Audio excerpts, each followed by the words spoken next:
Hey, I'm Nick DiMatteo, and welcome to Season 7, Episode 22 of Music is Not a Genre.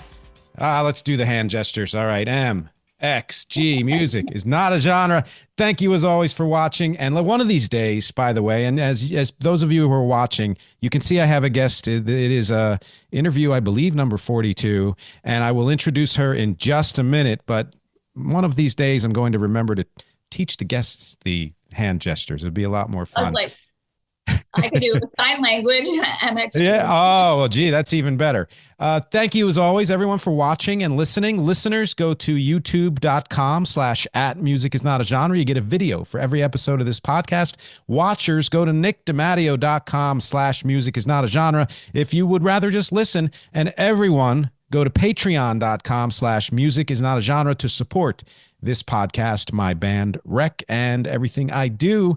And special announcement, you'll be the first to hear it besides the people on my newsletter here, and that is I am starting a new coaching service, a song coaching service. Anyone who has ever wanted to be a songwriter, is a songwriter, has any step in the process of being a songwriter, if you have one line or if you have a complete song or anything like that, I'm offering coaching services.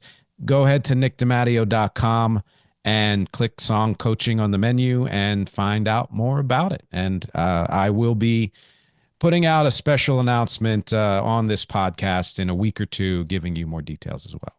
But let's get to the important thing here, which is our guest. Guest today is Laura Sawosko. She is a singer-songwriter who is releasing her 6th album, Not What I Do, on April 18th, and we will be talking about that. I had the privilege of hearing the title track, which was excellent. And she's been a contestant on the show Fear Factor, qualifier in the statewide Tennessee Songwriters Series, recently performed in Knoxville, Tennessee for the famous WDVX Blue Plate Special. And there's more, and we're going to get to more. But I will probably need a little bit more information on a lot of that stuff too. Laura, how are you doing today? I'm good. Thank you so much for having me on today. I appreciate it. Absolutely. It's a real pleasure having you on. I've been fortunate in that I've run into several guests lately that I've had no contact with whatsoever, and whoever works with all of you, each of you has reached out to me, and it's been an absolute pleasure talking to people I don't know, learning things I've never heard before. So I'm excited for this. Well, I appreciate it. You know, as independent artists, it's always a pleasure to share our story because we don't always have that platform. So I appreciate it. Yeah, thank you. Yes. And I find that, I mean, look, I've had a couple of people on here who've been on Broadway and et cetera, and that's always fun, you know. But this is not Smartless. I'm not, just interviewing the famous people. I really would like to put a spotlight on, like you said, people like us who are creating music. And especially in this case, the person who contacted me about you was the same person, I believe, who contacted me about a guy named Don Cusick, who is a professor in Nashville, a musicologist extraordinaire, has written 30 books, et cetera, et cetera. And his primary focus is, I mean, he knows everything, but his primary focus is country music. And not coming from that world, I learned a lot about that. So I'm quite curious about a lot of things relating to you, but because I'm sure that my audience doesn't know who you are, why don't we start with telling everyone a little bit about yourself. In fact, I like to say this to all of my guests, and you can interpret it how you'd like. Tell me your story. Oh my gosh, how much time do we have? Well, let's focus on the music part. I think I've enjoyed watching, your podcast, and what I love is that you just want to focus on that music is not a genre, right? And for me, it's kind of funny that my album is called Not What I Do. Because for me, being a musician, it's not just what I do. It encompasses everything that I am. I honestly believe that musicians, we're just wired different than every other person, because how can we create daily and the way that we see the world and then put it out there if, if we're not wired different, if somebody dies, we don't just run from the grief, we write about it. Mm. If we break up in a relationship, they say that's the time to write with somebody because it's like you're going to get some good songs. So we don't hide from our emotions. So I moved to Nashville, Tennessee in 2010 because I was in Arizona after I went to Arizona State University and graduated and had a degree in broadcasting, music composition, and I loved it there. Don't get me wrong, I miss the weather every day, but um, I was like, if there's a glass ceiling, I can only go so far with my songwriting, besides playing cover songs at a local bar and making money, which is always important. It was like, now what? So I was like, where am I going to go? Now, this is where we talk about the genre part, because I'm like, I'm not really country. I've always identified more as Americana. But like you said, if it's really not a genre, in my opinion, if you just add some banjo, steel guitar, we can make it as country as you want. So I did actually do that to this album, Not What I Do, released April 18th. And I'm like, for the first time, I had banjo and steel guitar. Mike Daly on steel guitar played with Hank Williams Jr. And so to have this incredible talent was amazing. So, Wow. Incredible. yeah. That is incredible. So here I am doing my singer-songwriter thing and also a piano instructor. You always have to have a means to pay your rent. And so I'm very blessed that I get to do music, my entire time in Nashville. I mean, I can't say that for everyone. And I used to have to waitress. Trust me, I can give you my resume on waitressing. Yeah. I just heard an interview with Brandy Carlisle, and she talked about how she was a barista for quite a while. And, Okay. so yeah, we've all been through jobs like that. That's for sure. I am not good at coffee. I remember at a fancy restaurant here in town, Bricktops, I had to make cappuccino and espressos and this machine, and you got to put the thing in and crank it. All I'm going to say is most of the time liquid would shoot out of the machine. I'm not good at being a barista. So props to Brandy Carlisle. I'm a Yes. better waitress. And she actually said she was great at it, which is a cool thing to say for someone who's gone that far with her music. And my wife was a barista for a while, and she can do that. And my skills extend to putting on a coffee pot, and just enough milk, and that's it. Yeah. So, That's fine.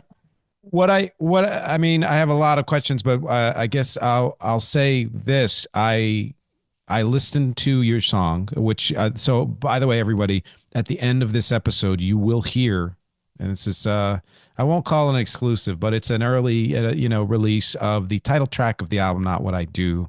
I'll be playing that at the end of the episode, and I mean, yes. So first of all, I believe I heard some of the steel guitar on that. Right. And it did have more of an Americana sound to it than country, but I think that's primarily because of how you sing. Mm-hmm. You have, I mean, your voice is great, but you don't, I'll say you don't lean into the kind of heavy country twang.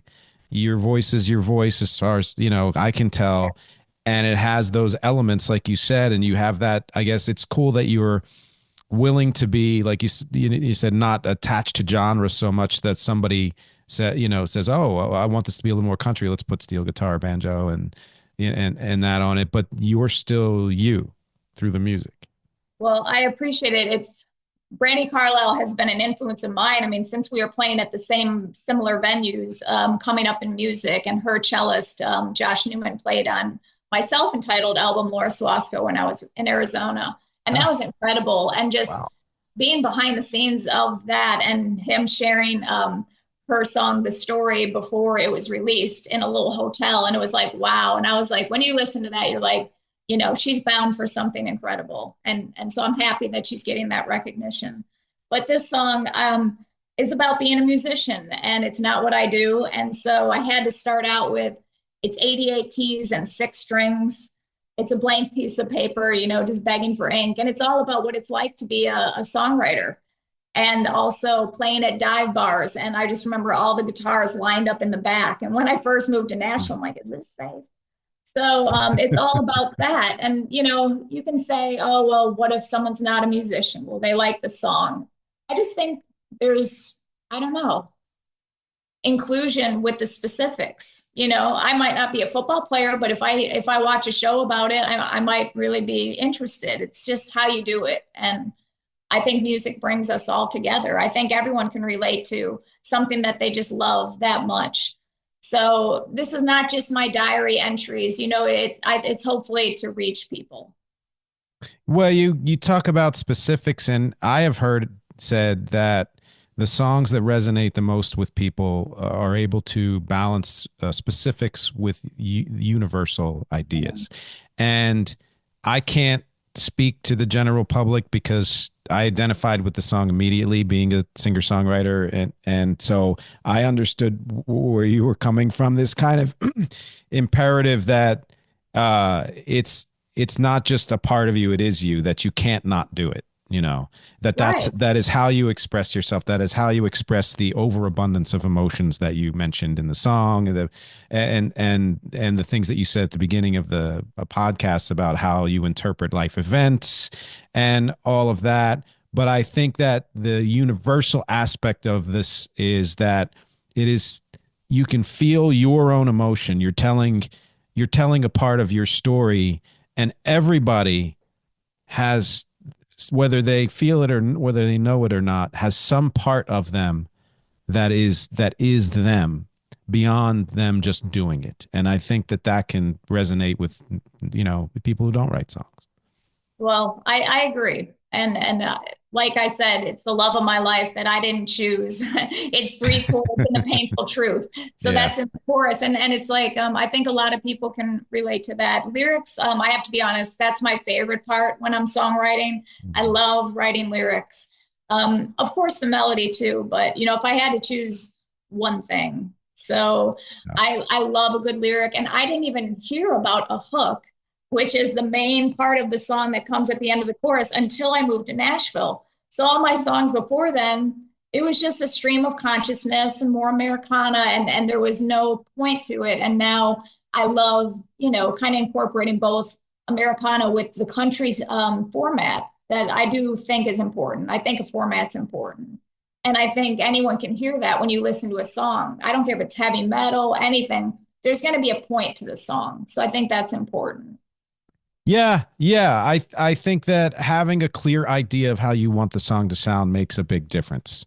And Right. that can be whatever choice you make or the producers make or however it is. If it's organic to what you're working on and fits with what you're trying to express, and let's be honest, it's it's harder than ever to market what we do and to find the audience. And I have said more than once on this show, yes, music is not a genre, and that applies to the people making it, the people listening to it. It applies to themes beyond music and not labeling and all of that.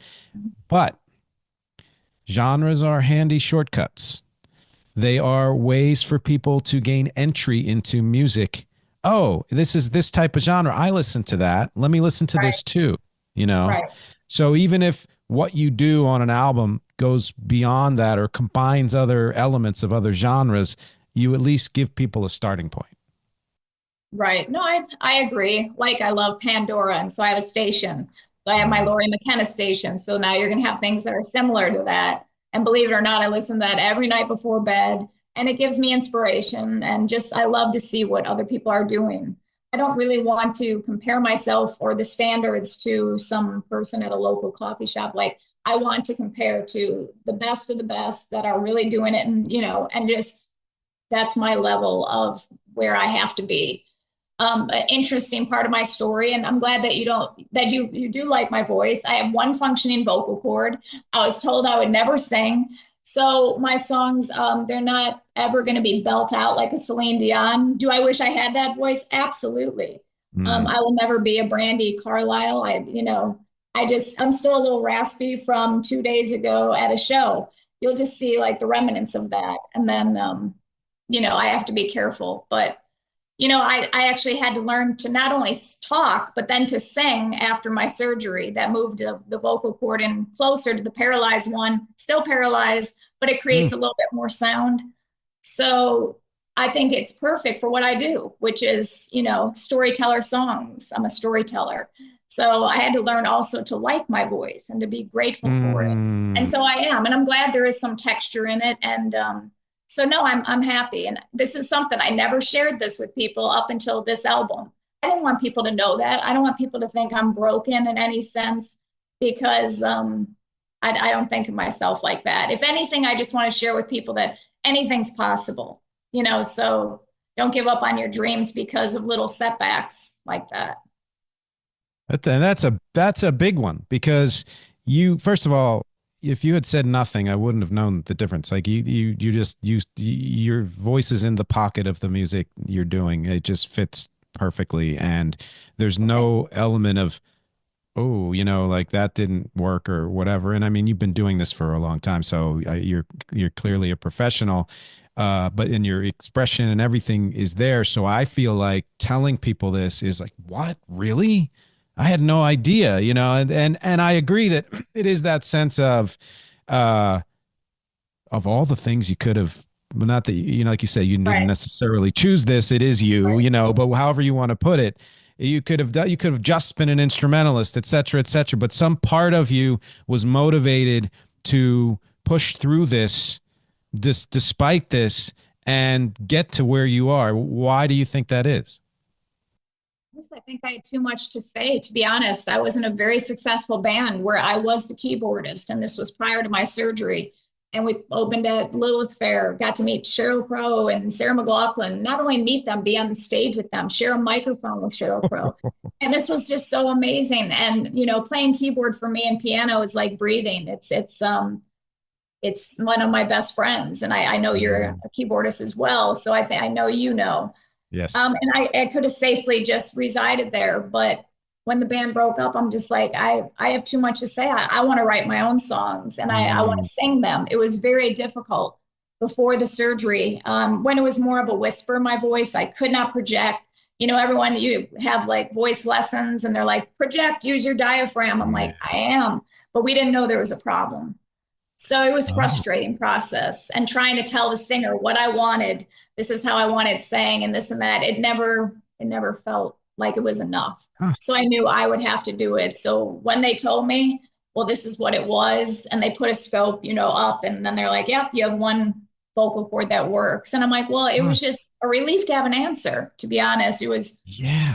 upsetting, but I'm like, well, thank God. Now I know why. So, of course, there's a time where I was angry with God. Why would you give me this gift of music and put this in my life if I can't sing? Why would you Mm, do that? mm. So it's been a struggle, but I can say I'm okay with it now, and I'm just thankful to have a voice at all. So I make sure in the recording studio nothing's overly produced. I don't make myself sound like something I'm not. So then when you Yeah. see me live, you're like, what is that?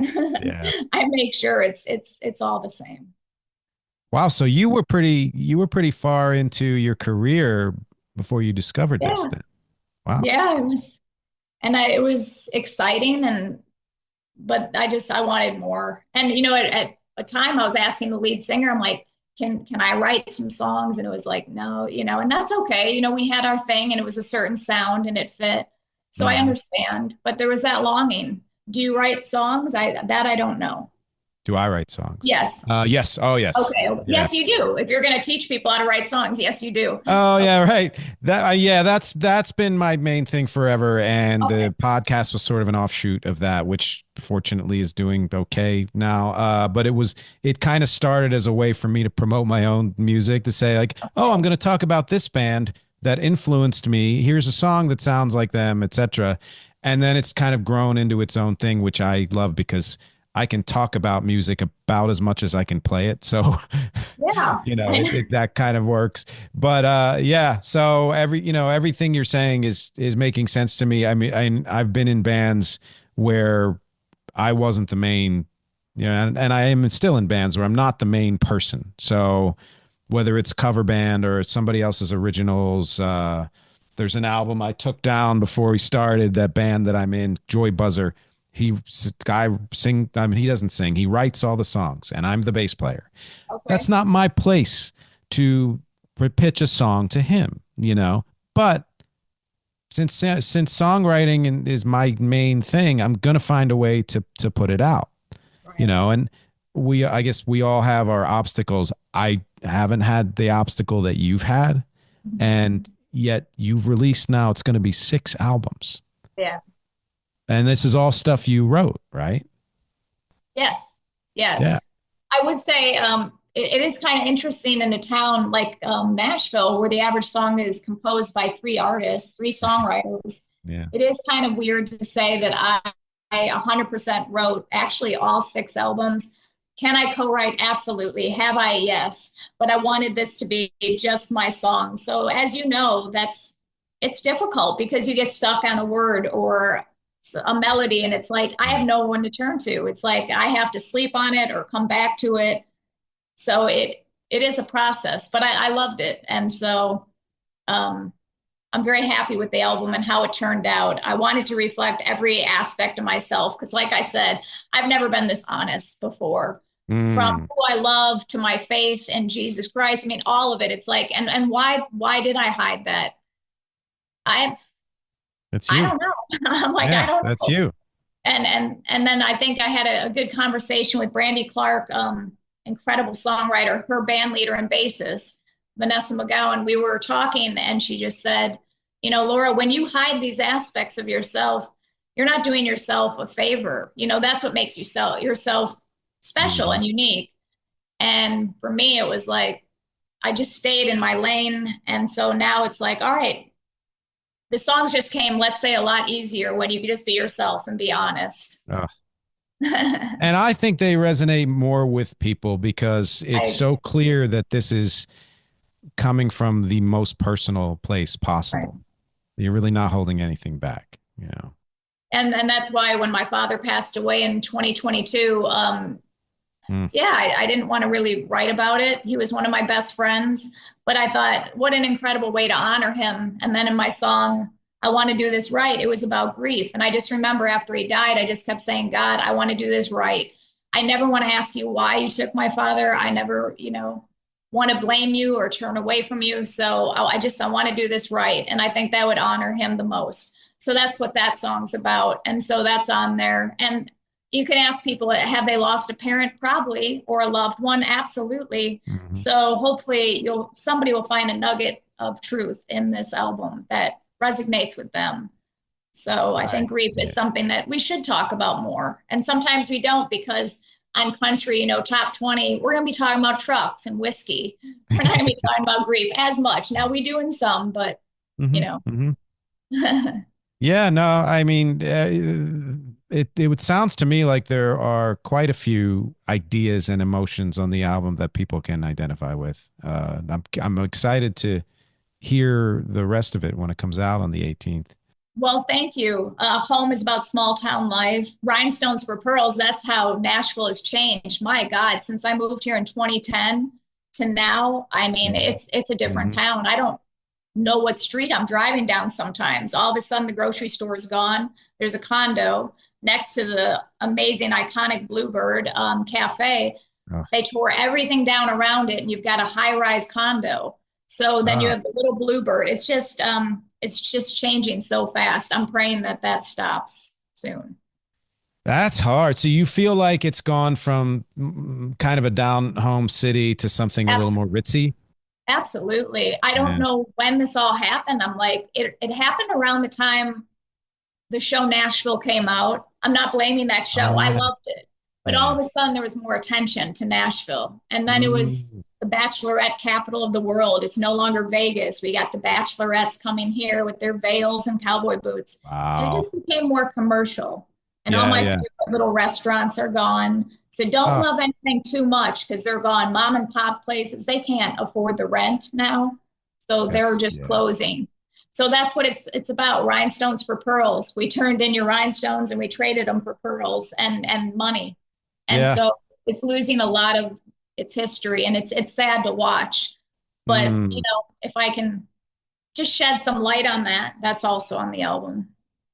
I really want to hear that song because living in New York City, and there have been times in the past where you could find an apartment in Manhattan and just, on a I don't know, a server's salary or whatever it is, and do just fine. That doesn't Right. exist anymore. Really? Everything's gone up, and I mean, this is not an economic show, but they used to be like if you paid more than 30% of your annual income on your rent, you were paying too much. And now most people are paying well over 50% of their income on their rent and Oh, having yeah. trouble affording, well, food and bills That's and other things. So that's very sad. Yeah. I think a lot of big cities are seeing that. Yeah. Well, what we're seeing is, yeah, the cost of living has gone up, but the wages have not, and so it's just not panning out. And I'm like, Right. I asked somebody yesterday. I said, when did everyone win the lotto, and when did they all decide to move to Nashville? It's like they're tearing down Yes. Yeah. all these little homes are gone. I mean, I Yeah. can point to one over here, and it's gone. It's leveled. The trees are Mm. gone, and now they're going to put up. We call them a three-story skinny house. It's just Uh, ridiculous. yeah. Yeah. Probably a lot more expensive for the, Yeah, they mortgage. actually buy the home for over 1 million in the property and then tear it down and build a 10 million. And it's like, I guess I gotta play the lotto. Yeah, I think we all do at this point. So we are going to take a break in a minute. I have many more questions and some things we didn't get to, but I've really enjoyed this so far. Everyone out there, as usual, hang out for a minute and a half for this break, and we will be right back with Laura Sawosko. Hey, thanks for checking out this episode of Music is Not a Genre. If you'd like to learn more about this podcast, if you'd like to learn more about the music I do with my band Rec or any other projects or anything else about me, go to nickdematteo.com. That's Nick, DEMATTEO.com. And everything is there. There's even a link to a merch store where you can get t-shirts and mugs and hats and totes and notebooks and so many other things. I'm always adding new products there. Great way to support the podcast. And finally, go to patreon.com/music is not a genre if you'd really like to show your support. My fans and lovely family there get exclusives and other perks and early releases, and they get to suggest topics for future podcasts as well. Thanks for listening to the mid-roll. Now back to the show. All right, we are back with Laura Sawosko, singer-songwriter, releasing her 6th album, Not What I Do, on April 18th, which as of the premiere of this episode would be about a week and a half or so, a little less than 2 weeks. So that's exciting. That's Yeah. coming up. Do you have any singles out there from it yet? Yeah. I do. Yes, it's been exciting. Let's see. College Days was the first one, and that's my fun, quirky, tongue-in-cheek lyrics about college. So really funny video. It was so much fun making it, and all the different scene changes, just reenacting what it was like. And then Ooh. that came out, so you can see that on YouTube. It's doing well, and also Spotify, iTunes. And then Take My Hand is a tribute to my father as well, where it's about aging parents and how it's called, Take My Hand, and it just that means something very different when it's you're the child and they're helping you, or when you have aging parents and you are taking their hand and you're helping them. So it's this kind of switch in the dynamics, which can be painful at times, just but precious. So that's my second single, and that's out right now, and the video I think turned out really well, so that's also on YouTube. Take My Hand. Oh, that's exciting. I'm going to look those up. College Days, you College said? Days, yes. Yep. And then Take My Hand, completely different. The one is Yeah. colorful and bright and fun. The videographer wanted me to stuff my face with French fries when I talk about, eating fast food and carbs. And then Yep. Take My Hand, it was really cool setting. We rented out this building where it was just very ethereal and all concrete. And it was just, it really captured, I think, the mood. So it was fun filming these two very, very different videos. That's great. Yeah. I like that these two and the other songs you've talked about are all on the same album because my favorite artists are ones who represent their world on each album. Yeah. Thematic albums are great that, they have a place, and I totally get if you're going to make an album where every song you're meant to dance to it, that's great. That's fine. But to me, to really sit and absorb an entire album as a listening experience, I want to know that whole person's world. So the grief Right. and the joy and the weirdness and the, personal things and the goofy things Yeah. and all of it. Yeah. I love when it's a roller coaster where it's not all ballads, it's not all fun dance songs. They're Yeah. just it's a Yep. nice variety. Yep. Yep. That's my favorite for And sure. then For when sure. I try to arrange them, for the album, that was very important to me. And there was reasons as to why I put them in the order that they are. Mm. So I think it all is very cohesive. I think it all makes sense. The first song I wanted a mid-tempo. You Just Being You is a thank you to all the artists that came before me and made this possible. Yeah. And then we also have Biscuits and Gravy, which is just a fun, upbeat song. Yeah. And then we go into Rhinestones and Pearls. So there's a reason that they are the way they are laid out. And Yeah. yeah, so I'm, Yeah. I'm looking forward to sharing it with everybody. It is fun releasing a single, but to have the whole album out is exciting. Oh God, yeah, absolutely. And it's been said, the universal they say that people don't listen to albums anymore. I think that's true and false. And what I love about the kind of who cares aspect of that is I have talked to people who are helping me promote, my band's new album and put some singles out. And we're kind of doing small release and then wider release.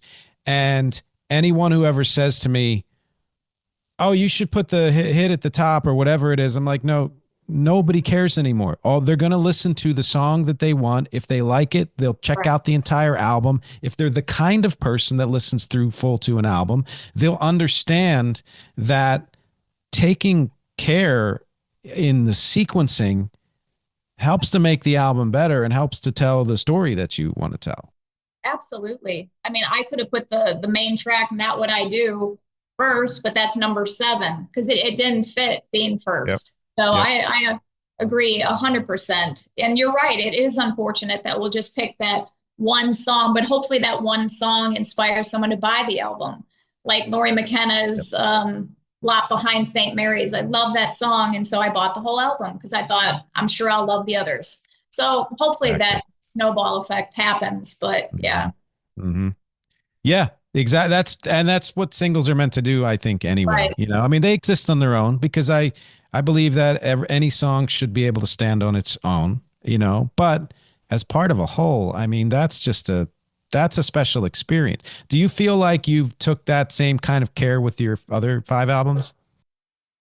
Yes and no, not like this. I also spent extra money, as you know, for putting the package together. I wanted a hard copy, and I wanted it to be up to the standards of anything else I listened to. So I wanted the digipack, which costs more than the jewel case. I didn't like the jewel case because it cracks, or I sit on it in the car. Things like that happen. I also wanted every single lyric on there. And the graphic designer's like, really? Every lyric? I'm like, yes, every lyric I want in there. So I'm one of those nerds that want to read it. I want to see all the credits. She Yeah. also was like, wait a second. I'm like, I don't want at the end to say bass, this person. I want it after every song because it does change a little and then Yes. have them mention. So if that person's mentioned, in all 12 songs, great. So all of that was very important to me, and then paying for the wrapping so it stays nice when it's mailed. So all of this was important. Mm. Will I make as much money? Absolutely not. But this care and attention I put into the album, I think was important for me anyway. My People, last yeah. album I loved, yeah, was The Songwriters. And I love that album. I do. And that was written and recorded in Nashville. Yeah. But that was just a little package. You just put the album in. It's just a cardboard little slit, and that's it. There's no lyrics. There's no nothing, and that's fine. It Yeah, is what it is. But this for sure. album was just really important. I love that you took that much care, not just with the music, but the packaging, the design, and that you're including the lyrics and credits. There are places online to do that. So let's say, I the my our current album is only on Bandcamp. It's not getting a wide release till later this year. I make sure to put every lyric, all the credits, etc., because I'm one of those music nerds who started making music at a time when physical was the only way to, experience it. Completely. And, And and I'm and yeah, what were you gonna don't say? don't you miss that? I I talk about that all the time. Now, I'm a bit of a hypocrite because I've got hundreds of CDs and vinyl and cassettes in the house, and I'm listening to streaming all the time. But at the same time, I think, if I had the financing, I would do it myself. But I feel like someone will come along who understands that people love, like, set aside the tactile experience. Some people don't care about that anymore, and that's fine. It's like I said, I wish I cared more. I understand that. But the experience of absorbing a work as a whole, not just from listening.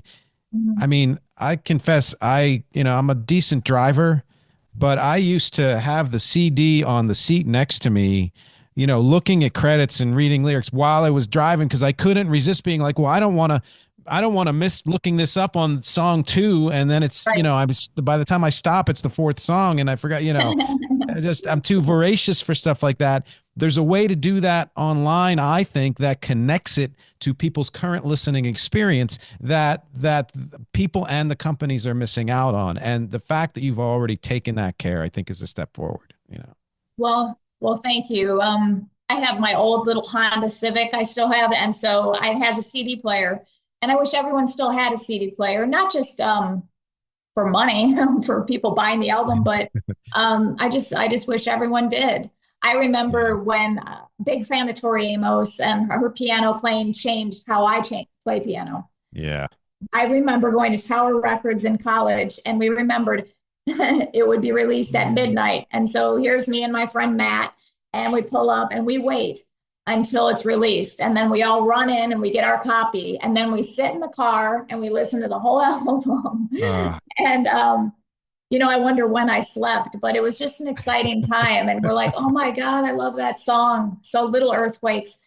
That's another oh thing. I God. think the first album that an artist creates is sometimes their best work. I don't want to say I don't love her other albums, but sometimes just that first one is just so amazing. And then I think they have more fame, so you have more money and people at your disposal, and then all of a sudden it becomes too big, and then we add a horn section, and then we do this. I Same thing see. with Ani DeFranco. I love her just stripped down with a guitar. Her first album, my favorite. So I Mhm. never want to make it too overly produced where people would feel that about me and think, oh, I just like the guitar and the singing. So that's why it was very purposeful what instrumentation was on there.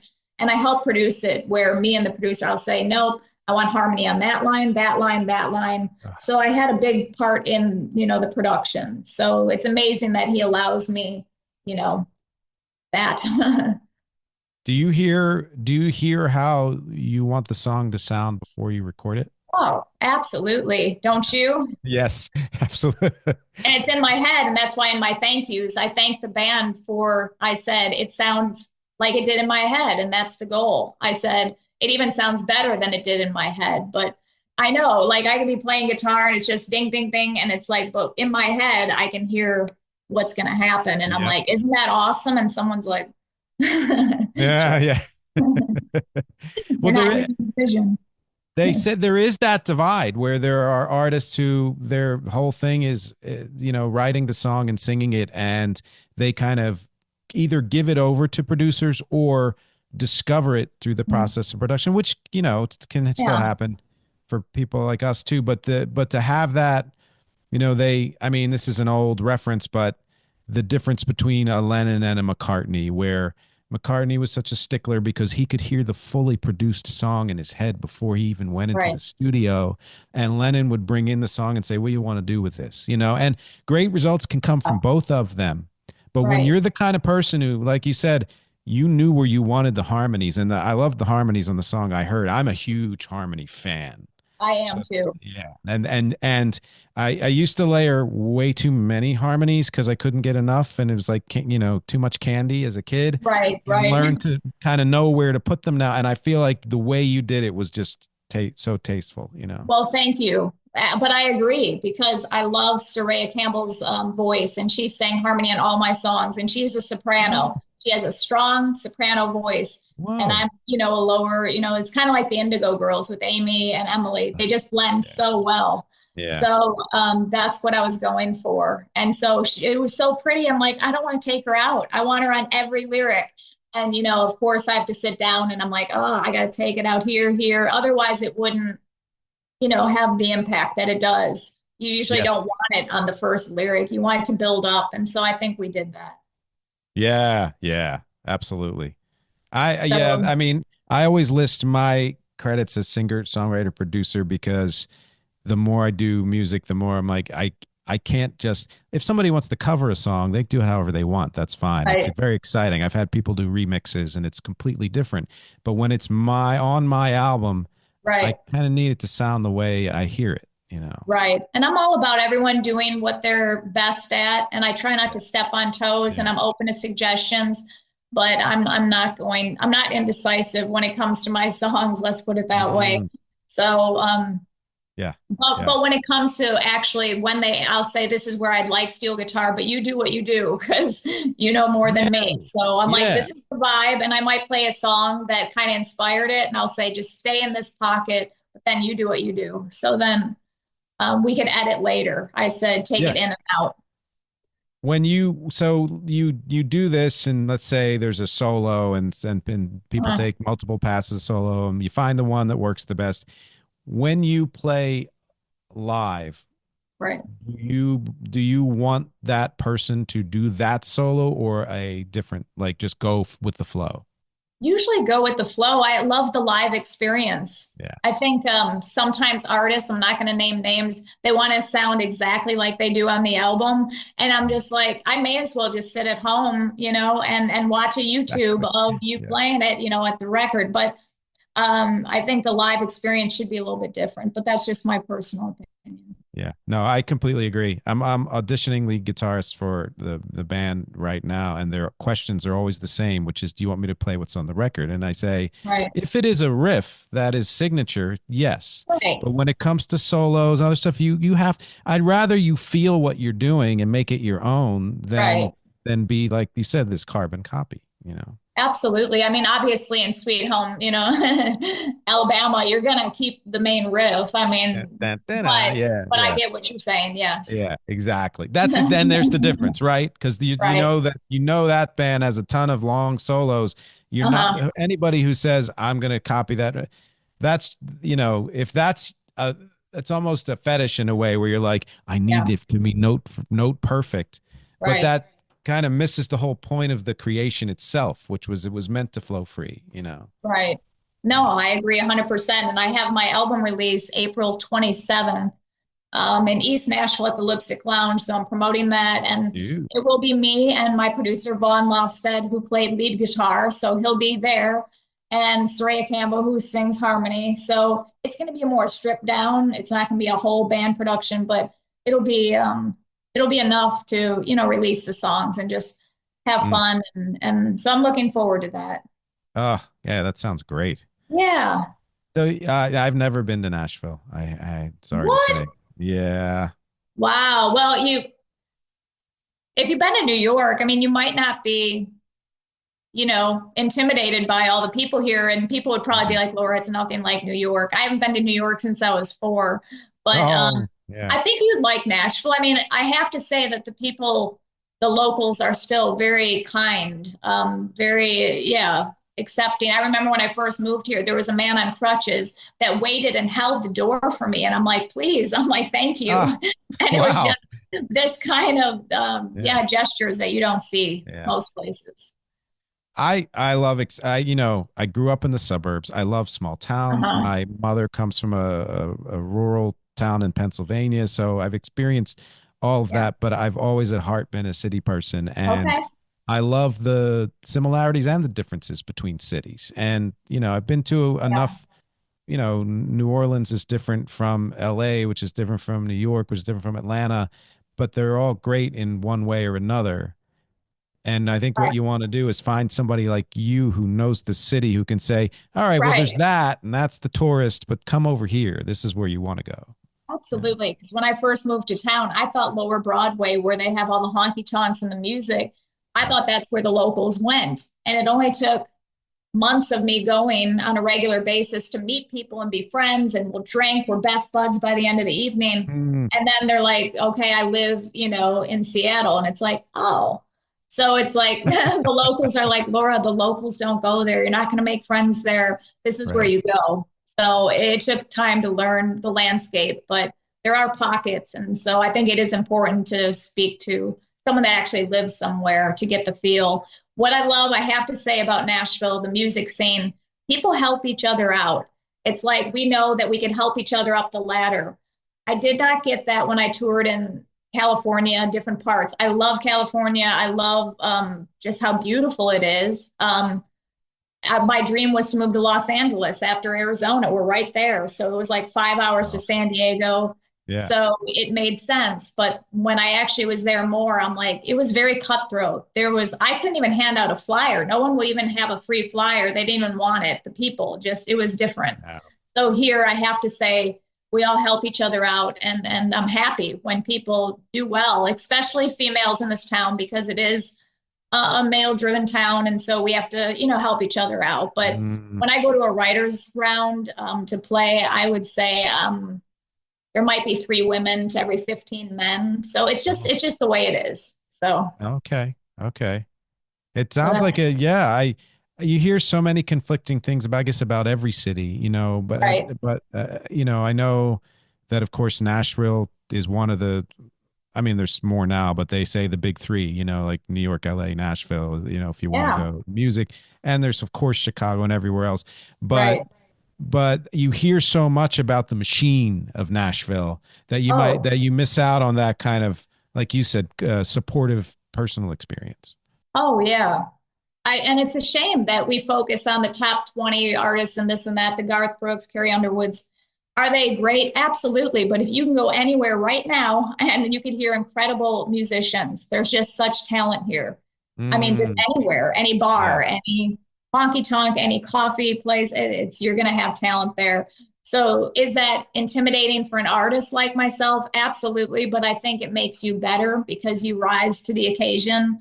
And so you Right. also have the people here. I'm very blessed to work with Play Media, my publicist that helps get the word out. And it's just, you just have a team of people behind you that it's really amazing. Yeah. Yeah. The guy I interviewed a few weeks ago, Don Cusick, said about Yeah. Nashville. I asked him if he was a guitarist because he's talking about his music. He wrote a musical on Minnie Pearl, by the way, which I would love to see if it ever comes Wow. around. But I say, um, I think he grew up in Maryland. He said, I'm a good guitarist for Maryland, not for Oh, Nashville. Yeah. exactly. Absolutely. Yeah. Absolutely. And I know my place as a guitarist. And although piano is my first instrument, I write almost 100% on the guitar just because I think it's so simple and also easier for my voice to be heard because it's not huge. Oh, So, yeah. so that I have to think about that. And also piano, I play more like Tori Amos on the piano and then guitar more Americana. So it's so different. So yeah. Is there some piano on your new album too? Absolutely. Yes, there's Great. piano. And then I also have, if you want to look up on YouTube, some solo piano songs, like Ooh, Cathedral Song. I'm actually okay. releasing that video today, but that was recorded at Steinway Hall. So, yeah, Mm. I love that you're correct. Music is not a genre. And what I do on the piano, it's really not that separate from what I do on the guitar. But And the get to your YouTube and other, are all yeah. those links at laurasawasco.com or Yes, absolutely. awesome. Videos, bio, pictures, Instagram links, all that good stuff. I just one-stop shopping. I wanted to make it as easy Perfect. as possible. Yep, yep, that's great. That's great. You mentioned something, well, let's stay on this subject. So Nashville, by way of Arizona, you went to school there, but where were you from originally? From Illinois, but spent every summer in Wisconsin. Oh, So I okay. don't talk much about Illinois. I loved it. We lived in the suburbs. It's changed a lot. Oh, If I went okay. back now, but my whole family kind of migrated now to Wisconsin. So Hmm. my brother moved to the little island with his wife and children. It's just an incredible place. Oh, yeah. Washington Island, Wisconsin, little 5 by 6 mile island. So the way that Right. my parents could afford to have us up there was to open a restaurant. So we're going on our 49th season. And you don't see that in Nashville. 49 years of any business here. You might a couple, Oh, but yeah. it's such a high turnover. So that's what I love about just the Midwest. You're going to see these same places. More mom and pop. Yeah. Yeah. Been around. Which, by the way, everybody, the bonus MxTRA at patreon.com/music is not a genre. We're going to talk a lot more about this restaurant, which I'm excited about because I love food and and it sounds like an amazing story. Okay, that's cool. So you've been I've been in New York for I guess 25 years now, but I'm Oh, originally from, Philadelphia, New is Jersey. that where So you that are right now? I live here. Yeah. Yeah. Okay. Very Yeah. cool. So yeah, Well, it's a love yeah. hate. I'm Yeah. like, if ever, Yeah. But if you ever want to come up, and yeah, I know quite a few places that would have you as far as performing. There are some some places that play any kind of music, but some that kind of specialize in Americana and country here. So yeah, just let me know when you're in town. that's Yeah. awesome. I'm Yeah. so weird. Yeah, with crowds, and so I'm like, I don't know. Uh, Crowd time. Yeah, I'd kind of be a little skittish. Sometimes if lots of people are walking behind me in Nashville, I'll kind of like scooch over. My friend's like, Laura, just walk. oh And yeah. so I can't imagine what I'd be like in New York. You'd be like, just no. Just got to keep got to keep moving, basically. Yeah, that's funny because my son goes to school in Cleveland. He's at the Cleveland Institute of Music, and he loves the school but does not enjoy Cleveland. And I asked him, I said, why is that? He's like, there's not enough people here. Wow. He's so used to Wow. going out any time of day or night, and there's somebody on the street, and there's a sense of Mhm. safety for him. And my wife is the same way. She doesn't want to walk down a street that doesn't have anybody. She'd rather there be people there. Right. Right. And then there are people who are like, crowds are not my thing, so I get the difference. That's so funny. I was thinking of that last night when I heard like cars and, there's different people around here and, a condo development next to me. And so I hear, people and taking their trash out. And so I'm getting up and checking every time. I'm like, is everything okay? I'm just not really used to that. And then in Wisconsin, just dead silent. And it's just pitch black. There's no city lights. And So, the stars are incredible. You see the Milky Way almost every evening and more stars than sky. So, I mean, it was just yeah. amazing. So that's what I'm used to. That makes me feel safe. If I hear a Mm. lot of noises, then I'm like, what is that? Right, right. So, And there are people who, if it's too quiet, they're yeah, that's so wide awake. funny. Yeah, yeah. It's so funny to me. And yeah, when we had the storm the other night and people are like in their basements because of tornado warnings, I have like my headphones on that are noise Oh, canceling and I okay. had no clue. So I could have flew away and Uh, no. wow. That's so great. But you've been there since 2010, you said? Nashville, yes. Yeah. Yes. Okay. So you must really love it. I mean, it's not just for your career at this point, is it?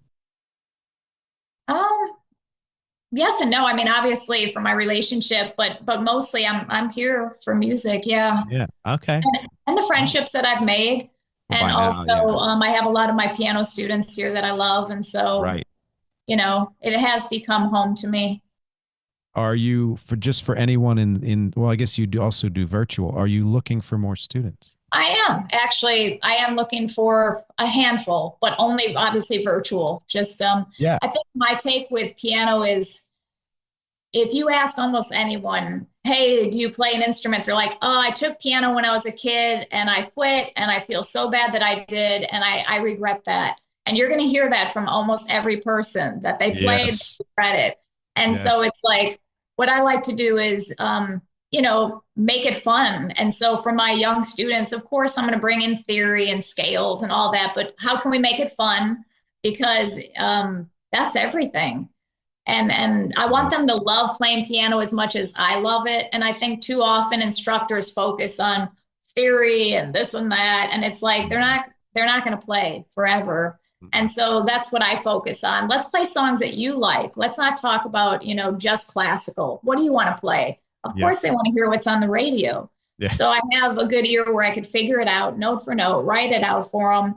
And so I want them to learn chord charts, sheet music, even the number system. I mean, whatever they want. Right. And then also, I encourage them to write their own songs. So as a composer, I always say there's no wrong notes. I'm like, we can write anything. So I think that's Beautiful. what I specialize in. That's amazing. I love that. Yeah. That's the kind of teacher you want, someone who can sure teach the skills but instills the love of the music. You Oh, know. yeah, I think one of my favorite things is when we do our scales. I'm like, if you can do your C scale up and down, I'll make it sound like a carnival. So I'm doing dong, dong, dong, dong. And so it's dong, dong, dong, dong. And so all of a Yeah. sudden it's a song. And Oh, that's so great. That's so I great. had great instructors. I'm not going to say I didn't. It was Hmm. great, but Hmm. a lot of people don't. No, very true. And it makes a Yeah. huge difference. Yeah. So you're passing that on to others, which is But we wonderful. can talk about the restaurant if you want a little bit more. Yes, we're going to do that, everyone, Oh, but not here. And that's a perfect segue into, first of all, thank you for being on this show. This was a great conversation. well, thank you. Is there anything you would like to leave the audience with? I guess just that my album is to make people feel a little bit less alone. I mean, Mm, at first when you're younger, you just want to be famous and I want to make money and all this. And it's like I'm coming from a place where I just want to share. And if you can hear yourself in the story, that's my goal. I want to be heard. So coming from that place, I would just love for people to check out my new album. It means a lot to me. that's incredible. And again, not what I do, April 18th, everywhere. Thank you. LauraSawosko.com. And any other links you want to pose? That's the one stop shopping. One stop shopping. Yeah. I just joined TikTok like a few weeks ago. I don't know what I'm doing, but that's where fun Laura is. Nobody So if you does. want to Yeah. see dancing, Oh, yes. Yes. I always want to see dancing. Yeah. All well, right. that's silly, Laura, if you want to check out there. But if you everything else, laurasawosko.com. Then we are going to keep that in mind. Yes, LauraSawosko.com. Thanks again for being with me. Real pleasure. Well, I appreciate it. Thank you, Nick. And thank you to everyone, as always, for watching and listening. My objectives here every week are music, conversation, and connection. And I will talk to you next week.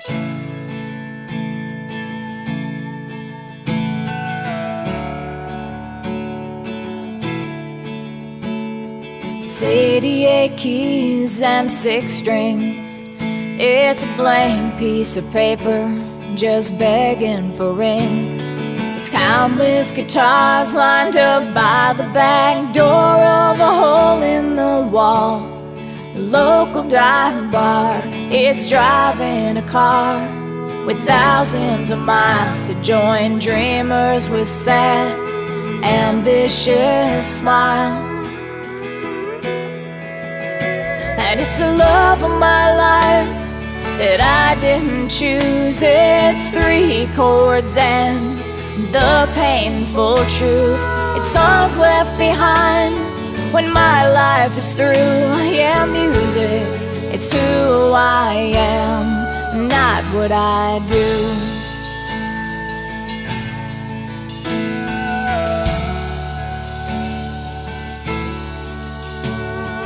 Playing for free on a guitar that's $3,000. It's an empty tip jar to split with the band.